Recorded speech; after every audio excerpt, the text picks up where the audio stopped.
Good Saturday morning.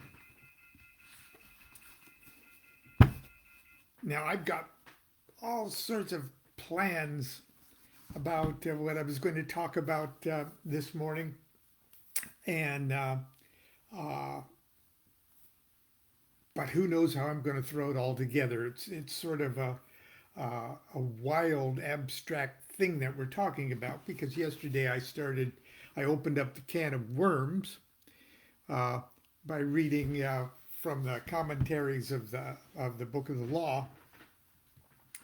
But I want to talk about Nuit and Hadit and the concept of the thelemic pantheon. Now, the thelemic magic pantheon, or the thelemic pantheon, has three deities: Nuit or Nu, Hadit or Had, and Rahur Kuit. And they each have their own little chapter in the book of the law, and each chapter is sort of dedicated to each one of those. But these are gods that are not like the gods we usually think of when we think of deities that we are devotional toward, like deities that have form that we can picture, like Ganesha or Jesus or even, well, see, both Judaism and Islam have this great idea that deity is really formless. There is no form, and that's absolutely true. But be that as it may, these aren't. These are so simple. The concepts of Nuit and Hadith are so simple that we can't really wrap our meat brains around such simplicity. Okay? Yesterday, uh, I was reading Crowley's comments on Nuit and the opening chapter of verse 1 that starts off by saying, not by saying Nuit, but by saying Had. Had, the manifestation of Nuit. And I read this yesterday, so don't think you've got in the wrong place. Uh, the theogony of our law is entirely scientific. Nuit is matter. Hadit is motion in their full physical sense. And then he gives the analogy of the proton and electrons, not too far off. And then he says they are the Tao and the Te of Chinese philosophy. And he also compares them to the noun and the verb. Uh, and he says these two infinities cannot exist apart. Now that's so general, so simple that you almost have to relax to get yourself to say, "Oh, I see that. It's like a noun and a verb." Now, the corresponding first verse in chapter 2, which is Hadith's chapter, starts off with the word new. So Nuit's chapter starts off with the word had and says the manifestation of Nuit.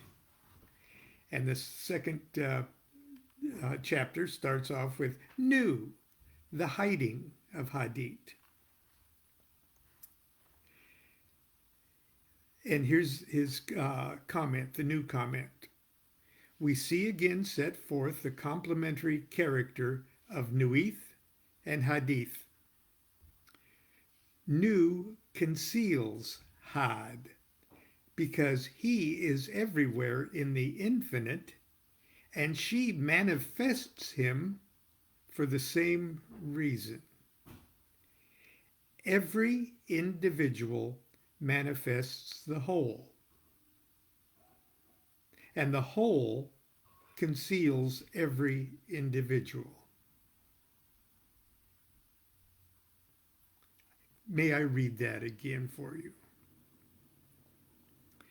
Every individual manifests the whole, and the whole conceals every individual.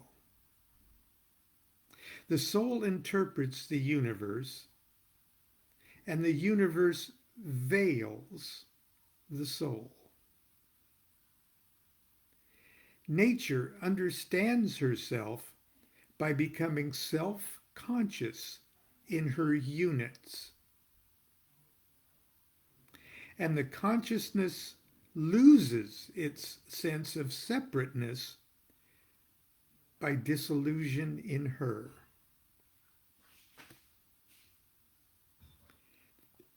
Isn't that so freaking cool? Okay, I'm sorry. It is just... Now, in the Chicken Kabbalah, I made up this fictitious Rabbi Lamed Ben Clifford. Oh, spoiler alert. But in his last written words, I quoted his last 72 written words. Now, 72 is the number of the divided name of God. So, and it's called the Shem Hamaphorash. Shem Hamaphorash. And so that's why I put it in 72 words. And here is the rabbi in his final illumination trying to say that same thing that I just read. He's trying to say that every individual manifests the whole, and the whole conceals every individual. The soul interprets the universe, and the universe veils the soul. Nature understands herself by becoming self-conscious in her units. The consciousness loses its sense of separateness by disillusion in her. And the rabbi's last 72 words are, God is. Undivided God is pure potentiality and realizes nothing. God can only realize itself by becoming many, and then experiencing all possibilities through the adventures of its many parts. The ultimate purpose for my existence is to exhaust my individual potentiality. My love of God and God's love of me springs from the great secret we share. The secret is that God and I will achieve supreme enlightenment at the same moment. So that's how Rabbi Ben Clifford tried to explain this concept. So can you see how universal, I mean, how transcendently universal these two principles are? And the Rahur Kawit, which we'll get to the third chapter tomorrow, is any point where those two meet, which is every freaking where. Okay. Now, Lao Tzu tried to, in the opening words of the Tao Te Ching, says the same thing, only says it so Lao Tzu-y, okay? He says, the Tao that can be told is not the eternal Tao. The name that can be named is not the eternal name. The nameless is the beginning of heaven and earth. The named is the mother of 10,000 things.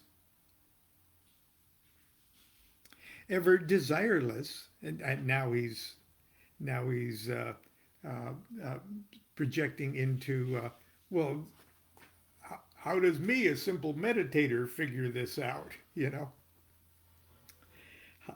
What does this mean to people?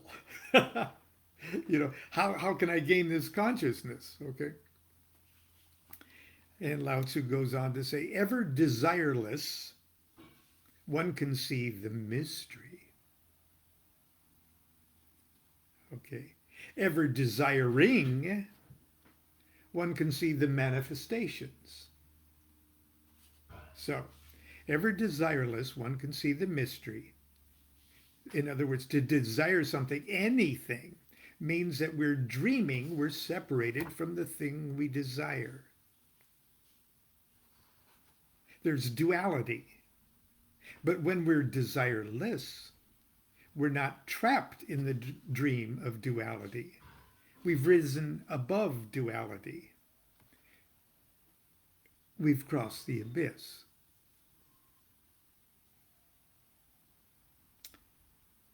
Now, this is all what I've written in. I mean, last September, I did a Zoom workshop, a Zoom seminar called The Abyss. And I put up the link to it because the replay is available, and it's been a whole year. So if you didn't get a chance to see the live presentation, the link is right here on my Facebook page. So please take a look. Ever desiring, we can see the manifestations. So as long as we're desiring, as long as we have desires, as long as we're prisoners of desire, we give phantom life to the things we're dreaming that we're separated from. And there's an unlimited number of them. And that's why Lao Tzu says 10,000 things. The named is the mother of 10,000 things. He actually says the myriad creatures in some translations. So these two things spring from the same source, but in a different manner. And this appears as darkness, darkness within darkness, the gate to all mystery. The abyss is a magic looking glass. Above the abyss, there are no opposites, no duality, a unified singularity. Below the abyss, the singularity of consciousness is shattered into opposites that in turn shatter into more and infinitely more opposites, things that desire and attract and repel all other things. Standing on the consciousness threshold of the abyss is truly like looking into a mirror, a looking glass that we, like Alice, must pass through. But, and this is a really big but, the image of yourself that you see in the looking glass isn't the real you. Only the purest essence of what you truly are is able to pass through the looking glass. And sadly, pretty much everything you think you are right now is not the pure essence of what you really are. Okay. Now, that may sound like gobbledygook, but it's not because it's too complex. It's because it's too simple. And we're going to pick this up tomorrow for Sunday school, because I'm going to read you a few other things that Crowley had to say in 1926 and 1938 about the Book of the Law and the sublimeness of these concepts. So I hope you will be with me tomorrow. Also, I hope if you haven't availed yourself to the experience of the workshop on the abyss, please just scroll down my page a little because I put the link to that and all of the pandemic workshops right here on the page. So get on with your Saturday now. I have to do a bunch of things today. Hopefully, you have a great weekend, and I'll see you tomorrow for Sunday school. Until then, continue to be good to yourself and be good to each other. Do what thou wilt shall be the whole of the law. Love is the law. Love under will.